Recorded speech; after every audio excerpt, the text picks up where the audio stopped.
Hello everyone and welcome to the start of the Croatian Grand Chess Tour that is being played in Zagreb. It's Nepomniachtchi versus Shakhriyar Mamedyarov, and this is round 2 of the event. So in the first round, both of them started with a win. Nepo defeated Anton Korbo, whereas Mamedyarov defeated Maxim Vachier-Lagrave, and now they face each other.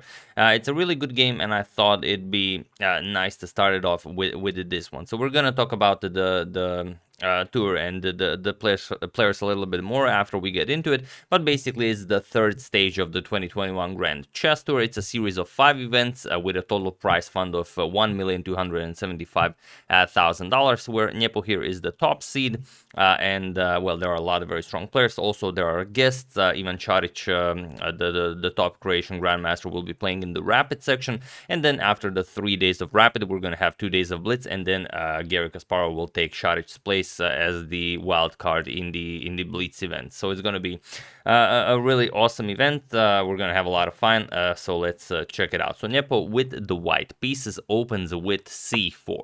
And here we're not going to dwell too long on the opening. We rarely do, but here we're really not going to, because it's really explore territory, and it's first 20 3, 4, 5 moves are basically known theory. So here, knight to f6, we have g3, g6, bishop to g2, and bishop to g7. So going for the English opening, we have knight to c3, and now castles by Mamedyarov. We have d4 and d6. We have e4 now, grabbing the center here, controlling a lot of squares in the center, and the e5 now by Mamedyarov. We have knight g to e2, both players just continuing development, putting pieces on optimal squares. And here, usually black just continues with developing his other knight, but here Mamedyarov wanted to maybe trick Nepo a little bit, and he made a trade in the center. So he captures on d4. We have knight captures, and only now rook to e8, attacking the e4 pawn twice, but it's already defended twice, so we can simply castle to safety. So castles, we have knight b to d7, and now h3. We have a6, both players just playing useful moves. We have rook to e1, and now rook to b8, preparing to strike with b5. So bishop to e3, just continuing development, and now knight to e5 with an attack on the c4 pawn. So Nepo defends it. We have b3, and now c5, challenging this knight, basically getting it away from the defense of the b5 square. So knight to d back to e2, and only now b5. We have f4. Nepo counters with an attack on the, well, on the king side, dislodges the knight from the center. We have knight e to d7, and now this pawn is free for grab, so Nepo, of course, captures it. And this is still all very known theory, even this pawn grab, because black will get some counterplay. So here, b4, challenging this knight, but now not retreating with the knight, but rather e5, attacking black's knight here, but now b captures on c3. But now you can't really play e captures on f6, because also your bishop here would be hanging. Although you could play it, but it really gives black a better position. For example, rook captures. You can even grab the bishop on g7, but now we chase the queen away from this active square, and once the queen retreats, we're going to play rook to e6, and black has a very scary position here. If anyone's better here, is definitely black. There's a pass pawn on c3. You have double the rooks on the e file. The queen can join them, so it's well, it's just a better position for black. So instead, we have knight captures on c3, now saying, okay, you can be up a piece, but as the, as you've seen in the thumbnail, it's a really weird position where material isn't everything, and well, you have to develop your pieces, otherwise you're just going to be really behind in development, and you're not going to be able to find any useful moves. So here we have knight to h5, and now g4, sort of trapping the knight, but not really, because you have bishop to f8. You attack the queen, and now you can retreat to g7 with your knight. We have queen back to d2, now comes knight to g7, and now knight to d5. And here, what do you play here? Well, you could continue with some like bishop to b7. You really want to start developing your pieces. Almost all of them are on the back rank. These knights are on the 7th rank. But we have f6, which is still a known move. And now comes rook a to d1. So not worried about anything in the center. We have f captures on e5 by Mamedyarov. And now feel free to pause the video and try to find what Nepo had in mind here while I give you a couple of seconds, even though this has all been played before.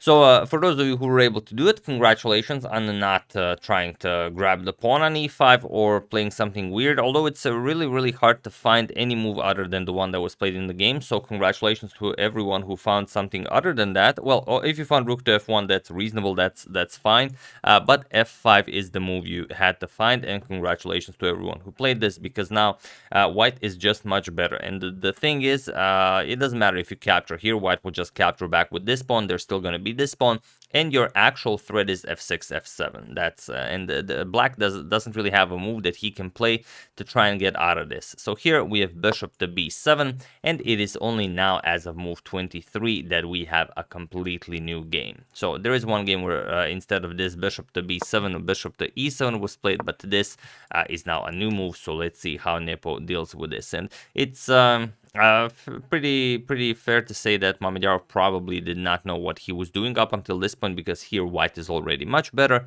But of course, Nepo will try to take advantage of that. So bishop to g5 first, improving the bishop, attacking the queen.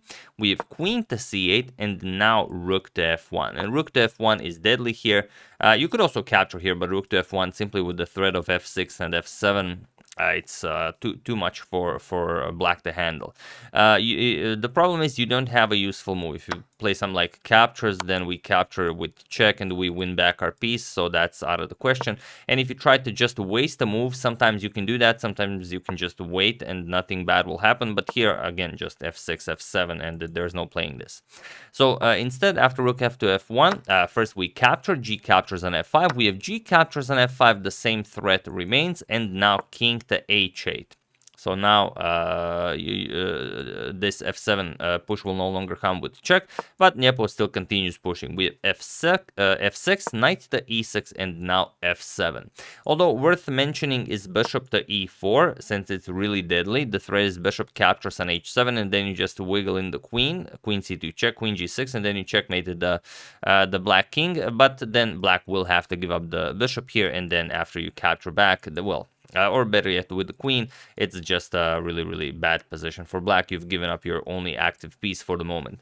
But okay, it's a rapid game. Nepo played f7, attacked the rook, and now we have rook to d8. So now putting the rook on the same file as the queen, but now you have to find a good move. And here a very tricky move is knight to e7. But Nepo decides to do it the other way around.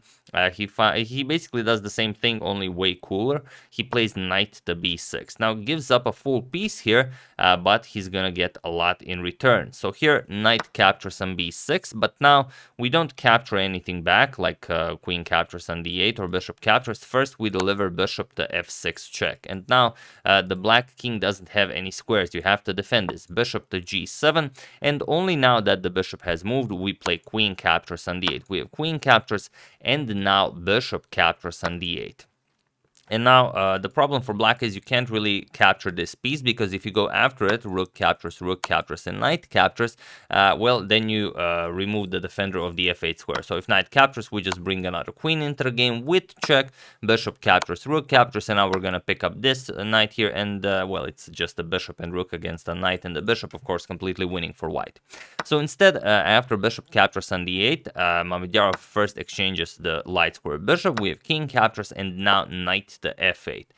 But it's not well, it's not going to do him all that much. We have bishop to e7 now, attacking the c5 pawn, and knight b to d7, defending it. But now the problem is that the knights are guarding each other, and you never want to have this. It's just you will not be able to move either of the knights, and it's just it's better to have one good knight than two useless knights. So here we have rook to d6, now putting pressure on the a6 pawn, and now e4. Mamedyarov gives up the a6 pawn in order to play bishop to d4 and then cement this pawn on e3, so it could be a very dangerous pass pawn later on in the game. But we have rook to e1. Nepo says, I don't need the a6 pawn, I can grab it whenever I want, let's eliminate this pawn first. And there isn't anything Mamedyarov can do about that. He plays bishop to d4, we have rook captures on e4, and now king to g7. He's going after the f7 pawn. We have rook captures on a6, and now king captures on f7. We have bishop to d6 now, attacking the rook here, and rook to c8. You have to keep the rook on the back rank. Otherwise, white will get his rook up to the back rank, and it's gonna be really bad. Or to the 7th rank, it's still. I mean, the two knights still guarding each other. It's just terrible. So rook to c8, and now comes rook to e7 with check. King to g8, and now rook to a7. And now, if white can give up the rook for the two knights, then it's just completely winning, because now white is up 2 pawns. So knight to f6, and now rook to g7 with check. King h8, and now rook g back to b7. We have knight to e4, but it doesn't matter. We have rook to b8, just trading off black's last rook. We have knight captures on d6, rook captures on c8, knight captures, and now, of course, rook to a8. And now you're going to win back material. So knight to d6, we have rook captures on f8, king to g7, and now rook back to a8. And here, it's a rook against the bishop and knight, which is usually good for the bishop and knight, but you're still down 2 pawns. So here, bishop to c3, trying to create some sort of a barrier on the a5 square, but it doesn't work. Nepo just plays a4. We have knight to b7, trying to guard this square, but now the knight and the king are on the same file. So rook to a7, and it was in this position on move 50 that Shakhriyar Mamedyarov resigned the game, as there is nothing more to be done here. The knight is hanging, and well, it cannot move, otherwise the king would be in check, and that's it. You lose the knight, and then of course it's a very straightforward win. So yeah, really an exciting start to the day, although this is a game from round 2, and there were a couple of more interesting games, so I will try to show them, but of course do use hashtag suggestions, suggest your favorite game, and I will try to check it out, and if it's a nice one, if I consider it to be worth showing, then we're gonna enjoy it. So yeah, that's the game. Hope you guys enjoyed it. A nice game to start off this tournament with. I would like to thank Rodrigo Alves, Karen Scarphone, David Kimura, Christopher Denninger, and 2020 Rendezvous for a contribution to my channel. Thank you a lot. I really appreciate it. As usual, you can check 2 of my previous videos here. Thank you all for watching, and I will see you soon, continuing the coverage of this very nice tournament, checking up on your wonderful suggestions, and whatever else happens in the chess world. So thank you all. I will see you soon, and have an excellent rest of your day.